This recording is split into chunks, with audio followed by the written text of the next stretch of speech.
Bonjour et bienvenue sur Pentalog TV. Dans le cadre des entretiens de Pentalog TV, aujourd'hui on va parler d'un domaine d'expertise important pour Pentalog, c'est le domaine de la banque, avec Pietrou qui est directeur d'agence de Bucarest et qui a aussi une expérience dans le domaine bancaire. Est-ce que tu peux nous présenter rapidement les différentes expertises que tu as à Bucarest? Bonjour, moi comme directeur de l'agence aujourd'hui à Bucarest, on a plusieurs projets dans l'agence et on couvre différents secteurs bancaires, deux fonctionnels et deux techniques. Sur la partie fonctionnelle, on est impliqué sur des projets comme Internet Banking, de Core Banking, des crédits, du scoring. Et sur la partie technique, on fait de la migration des applications des vieux technologies sur les nouvelles technologies comme Java. Les vieux sont COBOL et Fox Pro. Sur des autres développements qu'on a fait dans les banques, c'est migration des données d'une core banking à un autre, un plus nouveau. On a aussi la compétence sur les marchés financiers, les systèmes Reuters. On a aussi les prestations de project management dans le banking. Voici, c'est notre expérience aujourd'hui. Et on couvre presque tous les domaines fonctionnels et techniques dans une banque. On comprend bien la sécurité et la nécessité de développement d'une banque aujourd'hui, des grosses banques en Roumanie. Nous sommes impliqués dans la plupart des cas dans les projets sur le marché local en Roumanie. Et aussi, on a eu un autre projet en Moldavie sur un nouveau projet où tu as travaillé, Eric, avant. Oui, tout à fait. C'était effectivement pour une grande banque française implantée en Roumanie et qui avait aussi une filiale en Moldavie, pour lequel on a effectivement migré l'ensemble du SI bancaire. Il est vrai qu'il y a eu 3 phases qui étaient, je dirais, sur les 3 gros morceaux du SI bancaire. Première partie, c'était l'infrastructure, de manière à homogénéiser et à sécuriser les communications. Homogénéiser et sécuriser, ça voulait dire faire rentrer le SI bancaire de cette nouvelle filiale dans le SI bancaire du groupe et en toute sécurité. Donc c'est la partie des infrastructures. La deuxième partie, qui a été une partie aussi très importante, c'est sur la partie des moyens de paiement et en particulier sur tout le système de cartes bancaires, où il a fallu migrer l'ensemble des cartes existantes vers le système nouveau. C'était des cartes Visa ou des cartes Mastercard? Mastercard, donc en particulier donc toute la partie certification avec Mastercard et certification de l'ensemble des lignes de communication et de l'applicatif. Et la troisième partie qui a été, je dirais, ça a été crescendo au fur et à mesure dans le projet, a été sur la partie du core banking, où il a fallu couper l'ancien, c'était un peu une opération chirurgicale, enlever l'ancien core banking, mettre le nouveau core banking, recréer toutes les connexions avec toutes les applications annexes et transférer les données de l'ancien core banking vers le nouveau core banking. Donc dans cette dernière phase, ça a été de nombreux mois de préparation en parallèle de migration de données et d'adaptation du nouveau core banking à la législation locale, ainsi qu'au mode d'utilisation local, donc l'adaptation au marché moldave. Pour atteindre une migration parfaite qui doit se faire normalement en maximum un week-end pour éviter tout désagrément au public, ça a été 3 répétitions où on a refait exactement les mêmes gestes que l'on a fait en termes préparatoires, que l'on a fait ensuite pour la migration finale. Et bien sûr, il y a eu toute une période de stabilisation qui a duré quelques semaines pour régler les derniers problèmes qui pouvaient apparaître. Malgré tout, on a eu un taux de transfert qui était au-delà de 99%. Et quel était le rôle de Pentalog dans ce projet?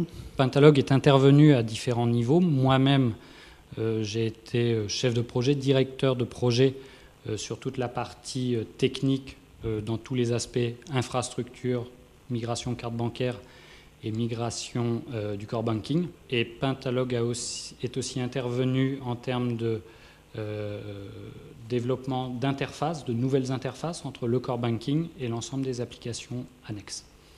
Enfin, Pentalog a eu à coordonner les équipes déportées qui étaient localement en Moldavie.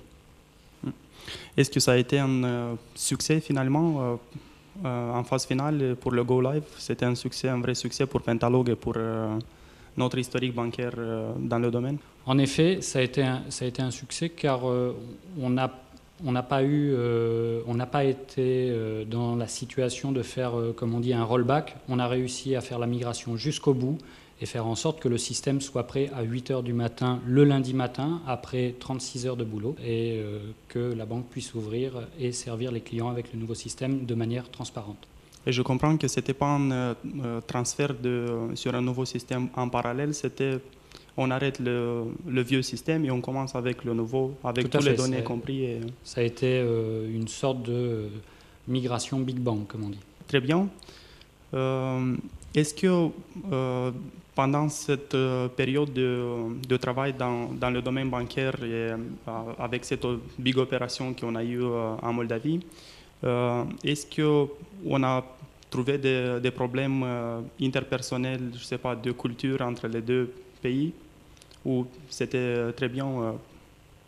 Alors, c'est vrai que on peut avoir ce genre de problème, mais c'est une problématique normale dans l'intégration dans un groupe d'une nouvelle filiale.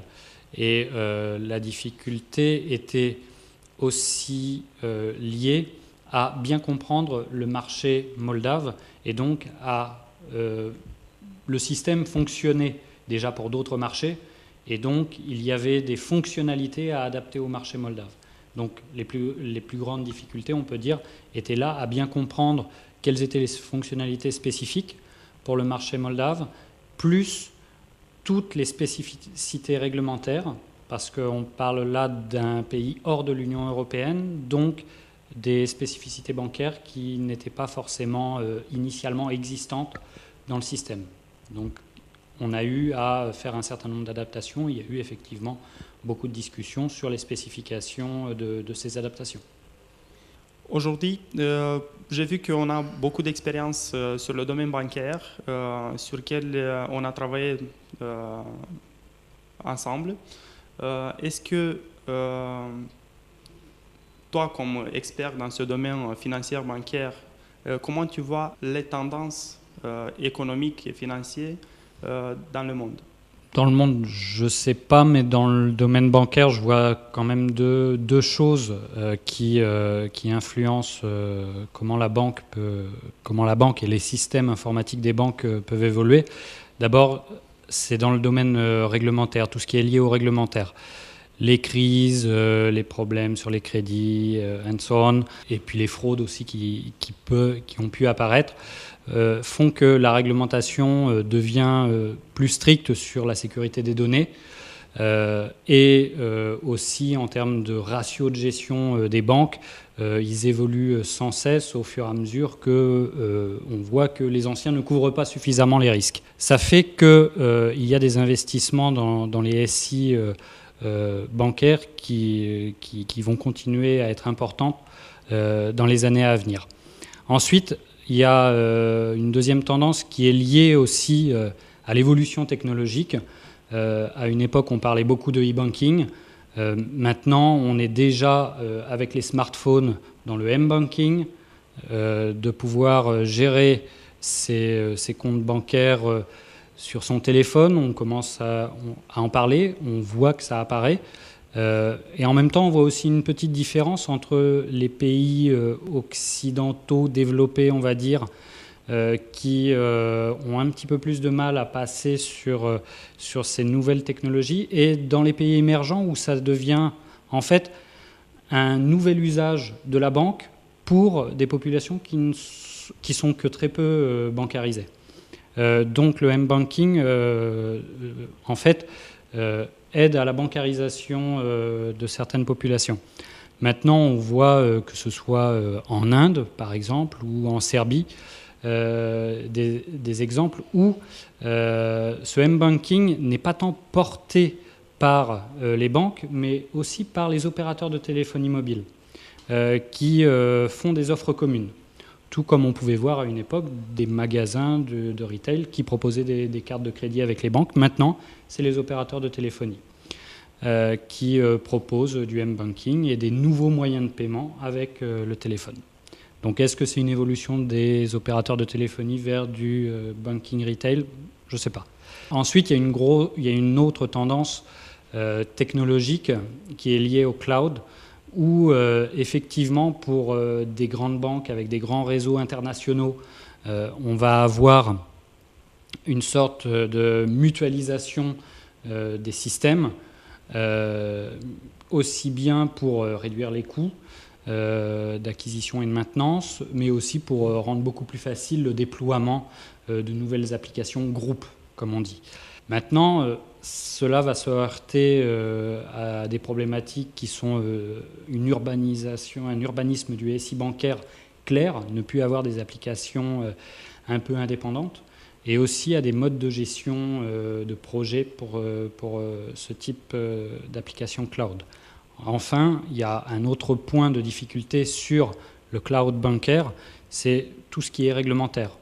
On peut avoir des cas où, dans des pays, la réglementation, et notamment dans des pays non communautaires, par exemple, une réglementation qui ne permettrait pas la sortie des données du pays ou le traitement en dehors.